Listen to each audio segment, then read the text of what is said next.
Hey guys, this is Hemant from Edureka. Today's session is going to be all about Google Cloud and AWS. So we're going to discuss the differences between AWS and Google Cloud and also the things which are common between these two cloud providers. So let's move on to today's agenda to understand what all topics will be discussed today. So we'll start this session by discussing the different cloud providers which are out there in the market and then move to the topic of the day, which is AWS versus Google Cloud. After that, we'll be discussing the job trends, wherein we'll be discussing the job posting from both these cloud providers and see which provider has more jobs to offer. In the end, we'll pass the verdict as in which cloud provider is better than the other. Let's move on and start with today's session. Now, since the cloud computing industry is such a big industry, it is bound to have competition. And hence we have a lot of cloud providers which are out there, right? And among these cloud providers, we have AWS, which is the leader among the cloud providers. So let's look at the other cloud providers. So we have Rackspace, we have DigitalOcean, we have IBM Cloud, Microsoft Azure, Google Cloud Platform, Join, Terramark, VMware, etc. Right? Now among all these cloud providers, like I said, AWS is the leader in the leaderboard, right? Then we have Microsoft Azure in the second number, and then comes Google Cloud Platform. Now how do we know that AWS is ranked 1? So we know that based on the market share that they have. So if we talk about AWS, AWS has a share of 31% in the global cloud computing market share. If we compare it to Google Cloud, so Google Cloud has just 8%. And if we talk about Microsoft Azure, which is on number 2, it has a market share of around 11%. Now why is AWS's share the greater than all the other cloud providers? It is because AWS had a head start, right? So AWS was started way back in 2006 when there was no cloud competitor, right? Google Cloud, on the other hand, came in 2011, and hence it is taking time to cope up with AWS. But mind you guys, it is showing tremendous growth in whatever services it has launched till date. So obviously AWS has more number of services than Google Cloud because it was launched way earlier, and hence it is more mature to deliver these kind of services. But Google Cloud is also deploying services which are in line with AWS. But when it comes to the features, then AWS obviously has more features because it is more mature, right? So my point is that maybe Google Cloud has a share of 8% in the market right now. But in the near future, maybe 3 years or 4 years down the line, it may come in par with AWS and compete with AWS head on, right? So this was about the market share. Let's move on and see the other parameters that we'll be differentiating on today. So we'll be touching these domains. We'll be talking about the compute domain and be discussing the differences. We'll be talking about the storage domain, the databases domain, pricing, troubleshooting, and the downtime in the end, right? So let's start with the compute domain. So if you talk about the compute domain, so AWS has the following services. So we're not listing all these services, but we are keeping all the important services which are there in this domain, right? So if you talk about AWS, AWS has EC2, Elastic Beanstalk, and AWS Lambda. Now if you compare it with Google Cloud has launched similar services with different names. So if you're a person who uses EC2 in your AWS environment, and you want to launch an instance in, say, the Google Cloud, right? So you'd be using the Cloud Engine application or service. Now, if you talk about the features or if you talk about the main working between EC2 and Cloud Engine, it is the same. You basically launch virtual machines in the cloud, right? You basically get a raw server and you're free to do anything with that server. But if you talk about the implementation time, like I said, AWS implements this same VM on a cloud machine in, say, minutes on its own infrastructure. Google Cloud does that in seconds, right? But like I said, it has, when we take AWS as a whole, so it has more features. These services in AWS can be interrelated, right? So you have all those capabilities, but Google Cloud is still in the development phase. Let's talk about the next service, which is Elastic Beanstalk. So Elastic Beanstalk is basically a platform as a service, right? So you get a platform wherein you can deploy your application. Now this same service has also been offered by Google Cloud. So it is called Apps Engine in case of Google Cloud, right? Now what exactly is platform as a service? So you are not dealing with the underlying hardware or with the underlying operating system. In case of EC2 or in case of Cloud Engine, you get an operating system and you work on it, right? But in case of Elastic Beanstalk or Apps Engine in the case of Google Cloud, you don't get the access to the operating system. You just have an option to select the operating system, right? Once you do that, you'll prompted with a screen wherein you'll be uploading your code and your application will be deployed from there.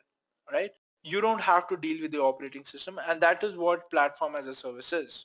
Our next service is AWS Lambda, or if you talk about the service, it is the serverless computing service. So if we talk about the serverless computing service in AWS, it's called AWS Lambda. But in case of Google Cloud, the same exact service is called Cloud Functions. Now, what is this serverless architecture system?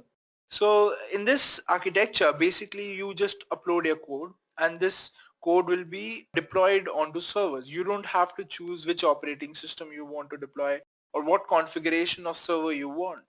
Your code will be executed automatically based on the workload that you're getting or based on the processing power which is required to process your code, right? Now, it sounds exactly the same, Elastic Beanstalk and Lambda, right? But what is the difference? The difference is that in case of Lambda, you can just execute the background tasks. But like in case of Elastic Beanstalk, you can deploy applications, right? Now, if you talk about Google Cloud, it is the same. So Cloud Functions is used to run background tasks on a serverless architecture. The difference between your Cloud Functions and Apps Engine is that Apps Engine is used to deploy an application and Cloud Functions is used to execute background tasks. Let's move on to the next domain, which is the storage domain, right? So let's discuss the services in AWS first. So we have the S3 service, which is basically an object-based file system, right? So you can store files on this file system and these files will be treated as objects. Now S3 has buckets, right? These buckets are basically the root folder, and inside this root folder, you can store your objects or your files. In case of Google Cloud, you have the cloud storage file system. The cloud storage file system is again an object-based file system. In cloud storage as well, you have buckets, which are nothing but the root folders, and you can store your files inside the cloud storage service. So the next service is Elastic Block Storage. Now, what is Elastic Block Storage? Elastic Block Storage is basically a hard drive in which each block acts as a separate hard drive. Now, EBS or Elastic Block Store is actually used with the compute services, that is EC2. Same is the case with persistent disk in your Google Cloud. So your persistent disk is again a block level storage wherein each block acts like a separate hard drive, and it is used with the compute instances that you use in your Google Cloud. Our next service is AWS Glacier, which is used to archive data, right? And similar service is offered in Google Cloud as well.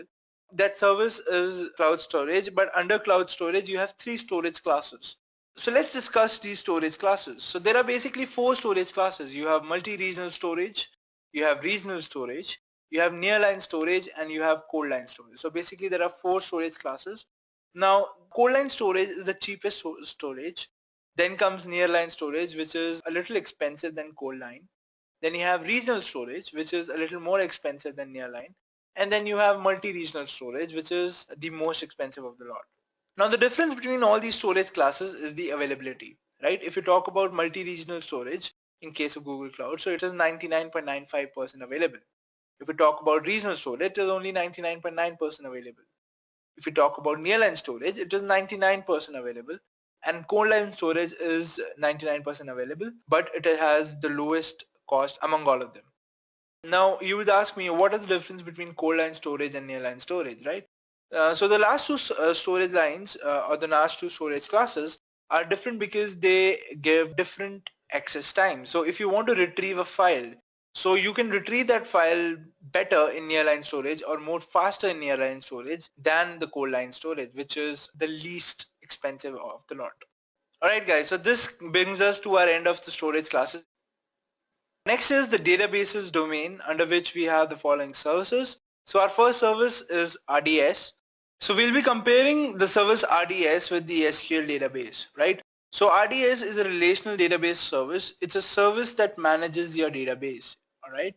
So what happens in case of RDS is you get an option to choose between 5 databases, and once you choose those databases, RDS manages those databases for you.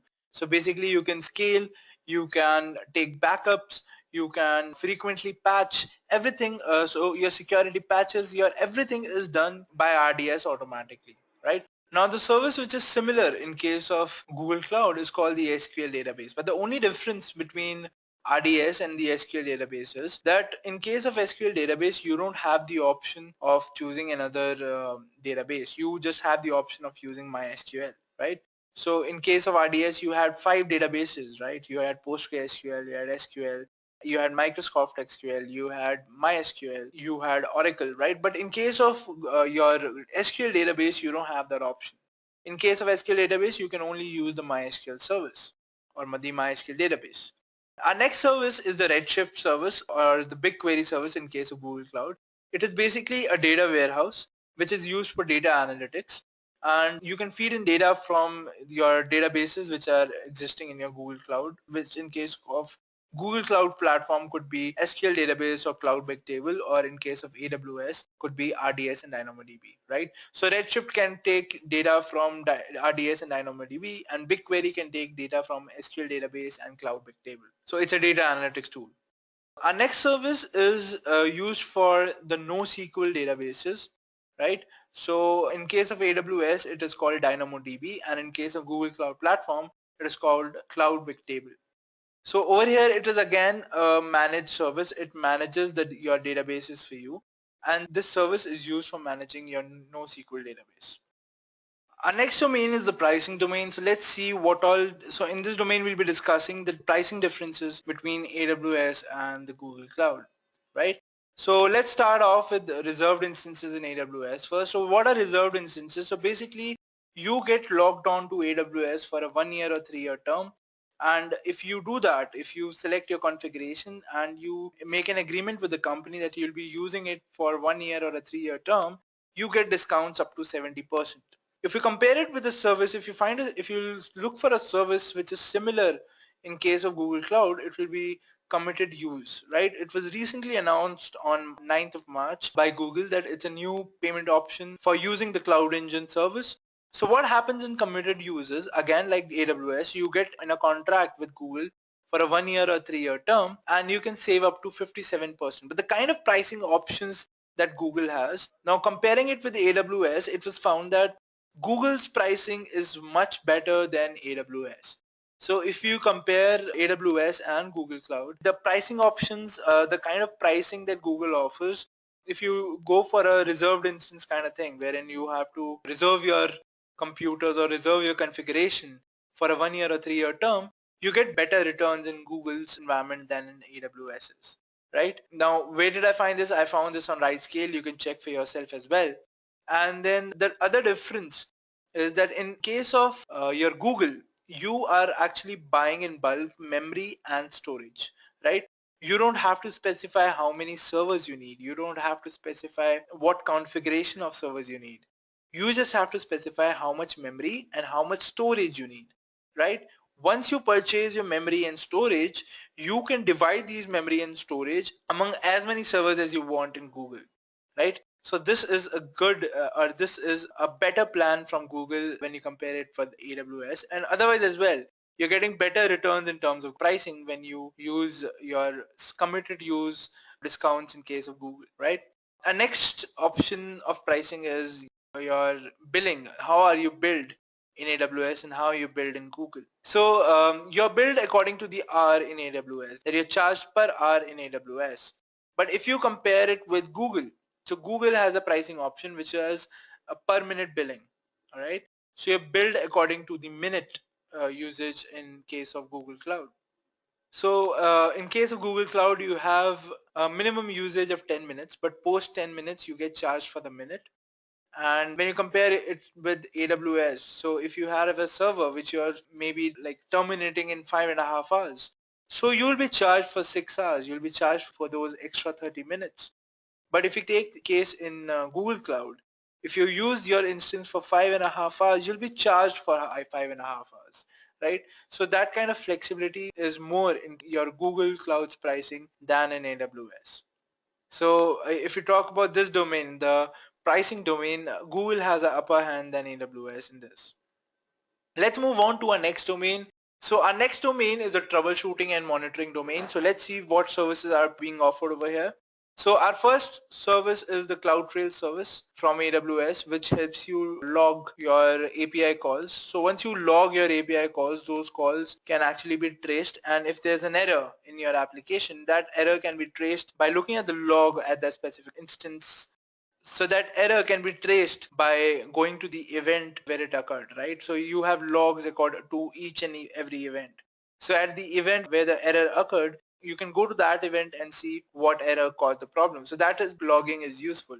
So in terms of AWS, if you want a service which does logging for you, that service is called CloudTrail. And in terms of Google Cloud, that service is called Stackdriver Logging. So basically it's called Stackdriver. Under Stackdriver, you have logging and the monitoring service. So it is called Stackdriver Logging. Our next service is about monitoring. So you have the CloudWatch service. So what happens in CloudWatch services, you can monitor each and every resource in the whole of your AWS account, right? So what kind of traffic is connecting to your instance, how much traffic is there, how are the instances performing, right? Everything can be managed and controlled and monitored via your CloudWatch service. So a similar kind of service in Google Cloud is called Stackdriver Monitoring, which does the exact same things for you.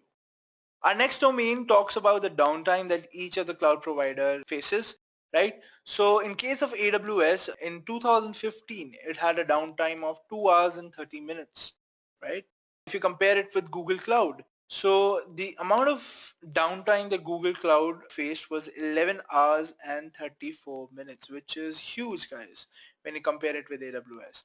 And that is why when you consider the reliability factor, AWS is better right now than Google, because now the reason for this that Google is finding it hard to manage their servers is because they are still new in the industry, right? Like I said, so AWS has a more mature model of infrastructure, and that's how they can manage less downtime, right? So AWS wins over here.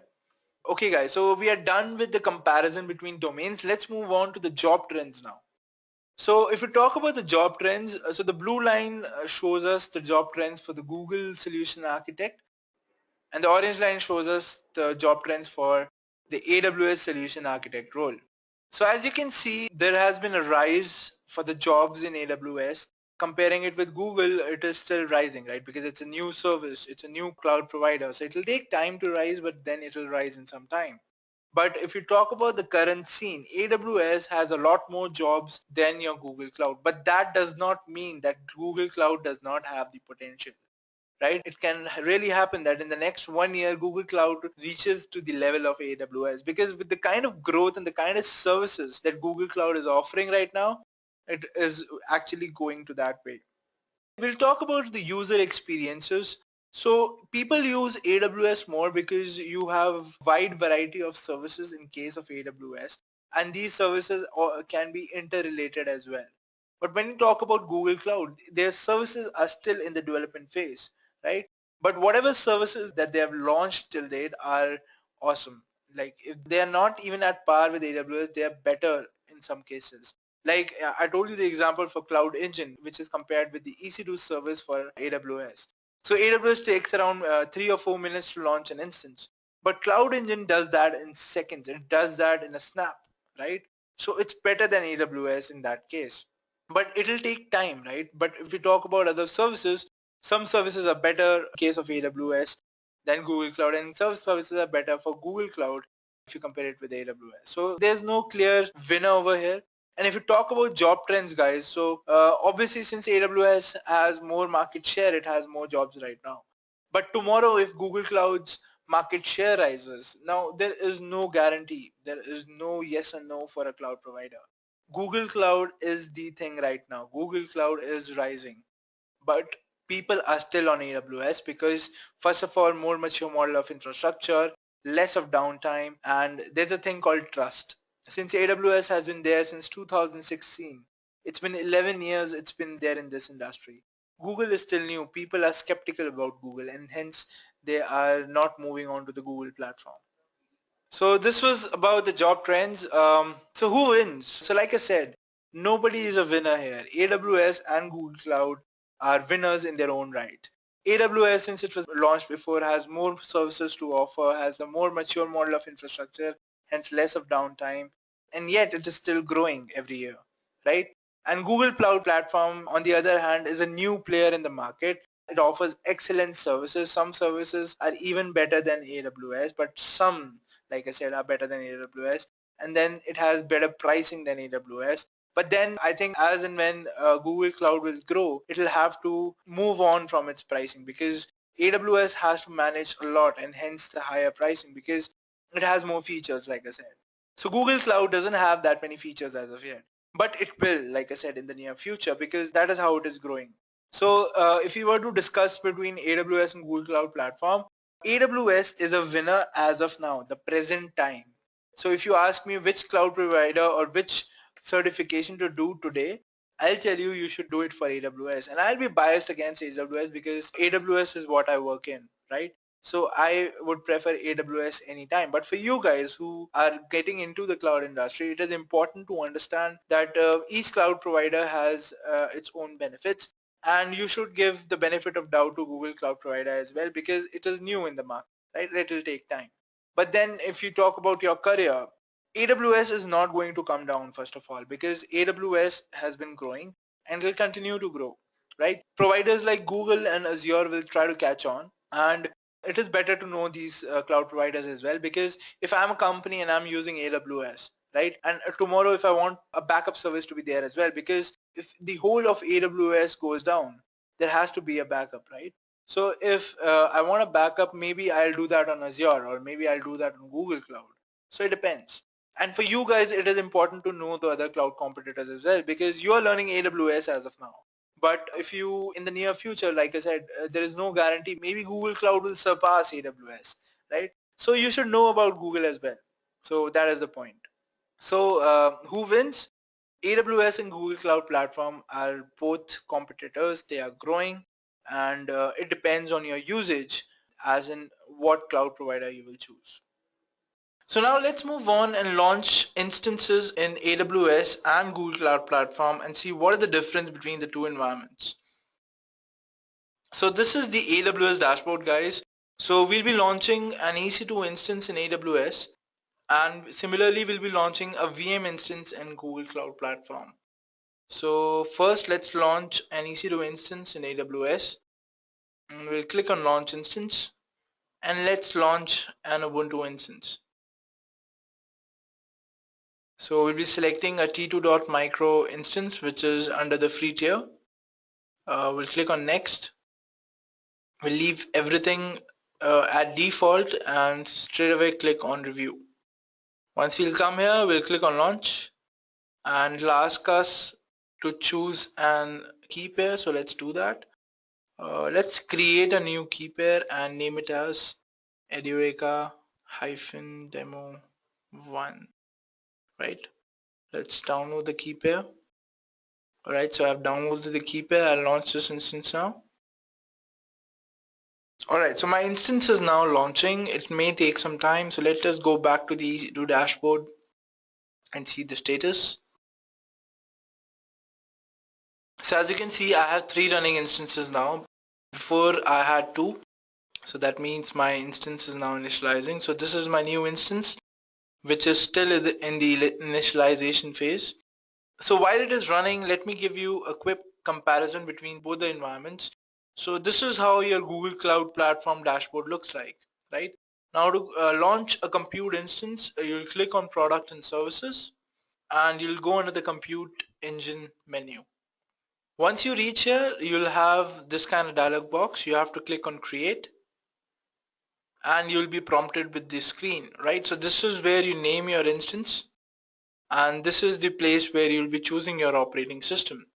So since we launched an Ubuntu instance in AWS, let's choose an Ubuntu instance here as well. So we'll click on Ubuntu here and click on select. Alright, so that is all. There's nothing else to configure. Now we'll click on create, and once we click on create, it will start initializing my compute instance. Now the thing here to notice is, guys, that as you can see, it is still in the initialization phase, right? So let me show you guys how quick Google is when it comes to deploying compute instances. So we'll click on create, and it is initializing now. So let's give it some time. Let's check if our EC2 is ready. No, it is still initializing. So as I have observed, Google Cloud Platform is way faster when we compare the deployment time. So if you are deploying an operating system or if you are launching an instance in Google Cloud Platform, it will take much less time when it compared to AWS, right? So as you can see, Google Cloud Platform is ready, right? The Ubuntu instance is ready for you. But if you see EC2, it is still initializing.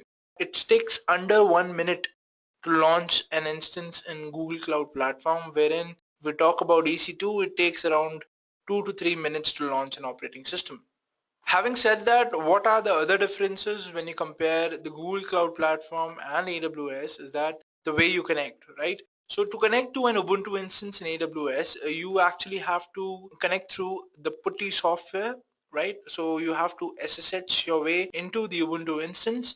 But when we talk about Google Cloud, you have the choice between using Google's own terminal and using your own software, right? So if you're choosing the Google's terminal, you don't even have to manage your public and private key. In case of Ubuntu, like you saw that we had to download our key pair, right? And we have to keep it secure because if we lost that key, we will not be able to connect to that instance anymore.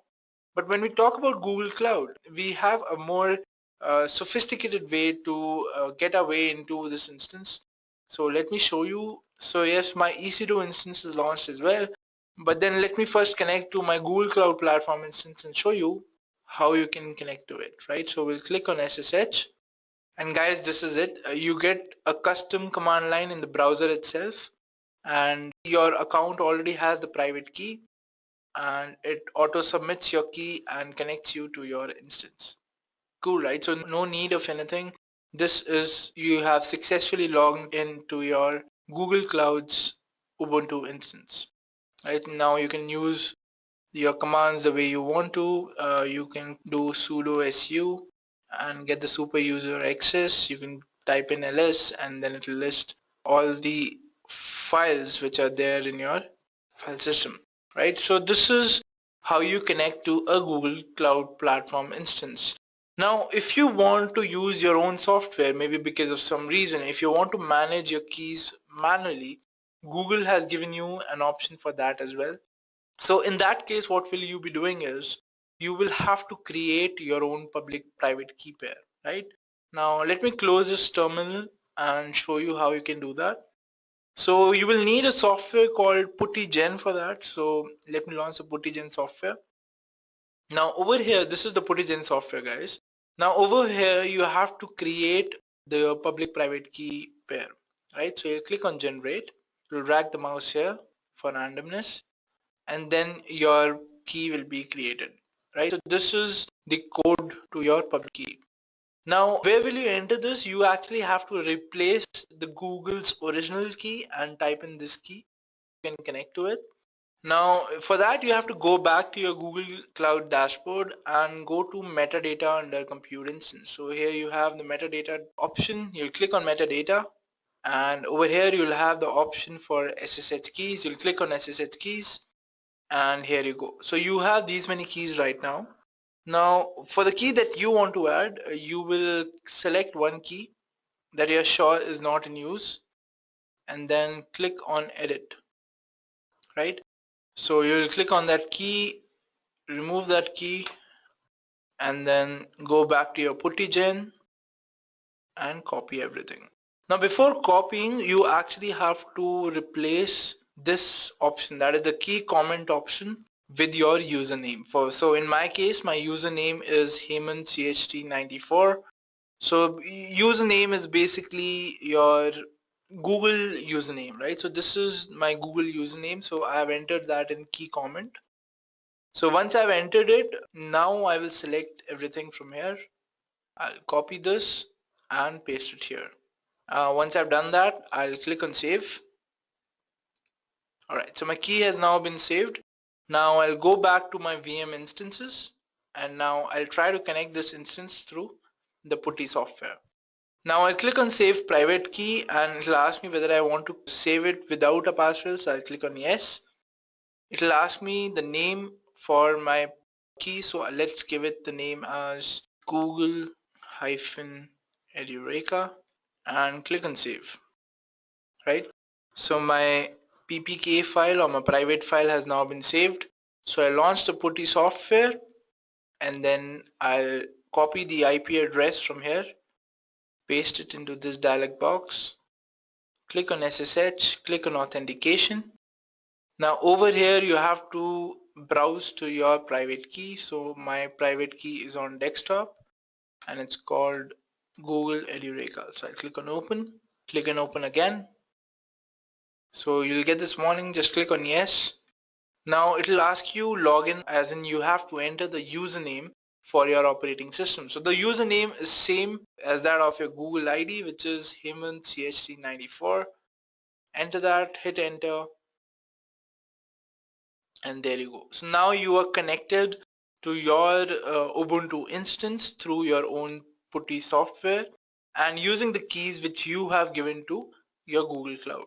Right now again, like I told you guys, you can access the super user by typing in this command, cd into whatever folder you want, and that is it. Right, you can use your Ubuntu instance as if it was your own. Let's close this. So this is how you connect to an instance in Google Cloud. Now let's compare it with EC2. So with EC2, like I told you guys, once you create it, you'll get a key pair. Now this key pair that you get, or the private file that you get from AWS, is actually in the PEM file format. So before using it to connect to your instance, you actually have to convert it to your PPK, right? Now for that, you have to use the software called PuttyGen. So this is my PuttyGen software. I'll click on load.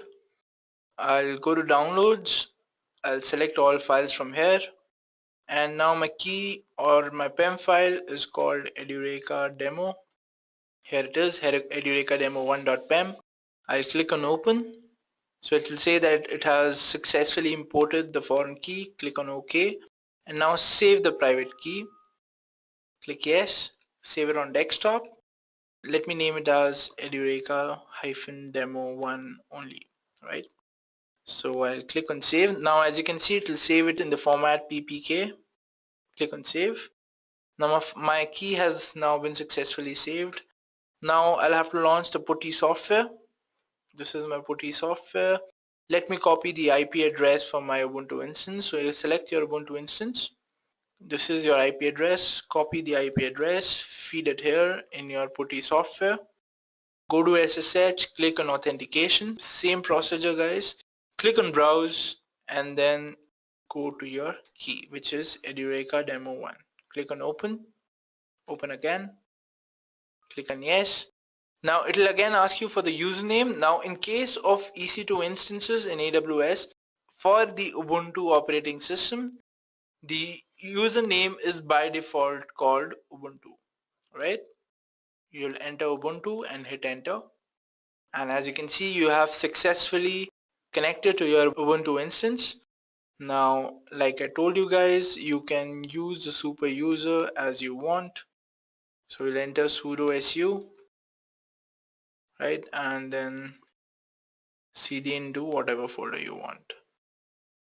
So guys, this is the way you connect to an EC2 instance in case of AWS. Now let me recap what I did. So in case of AWS, you get a PEM file which has to be converted to a PPK file, and then only you can connect to the instance that you have launched.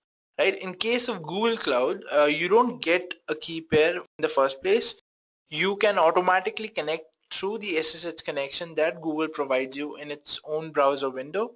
But then in case you want to manage your own keys, you can do that by creating your own key through the PuttyGen software. Once you create the key, that key has to be uploaded to the metadata section in the compute engine part over here, right? And you have to go to SSH keys, enter the key here, click and save, come back to your VM instances, then connect it through the putty software that you want to connect it with, right? This is the IP address. Copy this IP address and upload the private key that you'll be saving while you were creating your own key pair, right? The other difference that we noticed is that the launch time in Google Cloud is significantly less as compared to AWS. So if AWS is taking around 2 to 3 minutes to launch your Ubuntu instance, Google Cloud is taking around 30 to 45 seconds to do the same thing. So Google Cloud is faster in that ways. So guys, this was the demo to today's session. So this brings us to the end. So let me wrap up for today's session then. So thank you guys for attending today's session. I hope you enjoyed it as much as I enjoyed teaching you guys, and I hope you learned something new. Have a good day.